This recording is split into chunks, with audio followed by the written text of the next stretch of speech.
Alors tout le monde se pose la question de savoir si Vercingétorix a existé. Oui, on le sait parce qu'on a trouvé des monnaies à son effigie. Donc lui, au moment de la guerre des Gaules, de la conquête de César, il est tout jeune, il a une vingtaine d'années, et en fait il devient le souverain du peuple des Arvernes, qui ont donné son nom à l'Auvergne. Et Vercingétorix va arriver à fédérer la plupart des peuples de la Gaule. Donc non seulement les peuples du centre de la Gaule, mais aussi ceux de l'ouest et aussi ceux de l'est.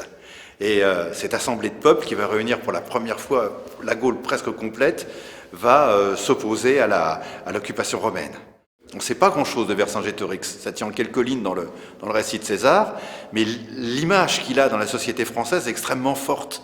En fait, ça révèle toutes les tensions de la société et tous les enjeux de la société française. Alors pendant longtemps, Vercingétorix est un vaincu, celui qui se plie, qui s'incline devant la supériorité romaine et qui fait en sorte que la Gaule se civilise, accède à la civilisation. Et puis, à partir de la guerre de 70, Vercingétorix, avec la Troisième République, il devient plutôt le héros qui combat pour l'indépendance nationale. Alors ce qui est intéressant, c'est que ça va changer ensuite. On a fait de tout de lui, c'est-à-dire qu'on a fait un résistant, on en a fait aussi un collaborateur, on en a fait un traître, on en a fait quelqu'un qui lutte pour la liberté, un révolutionnaire. En fait, il est passé par toutes les personnalités, Vercingétorix. Si bien qu'en réalité, on a du mal à savoir qui il est réellement.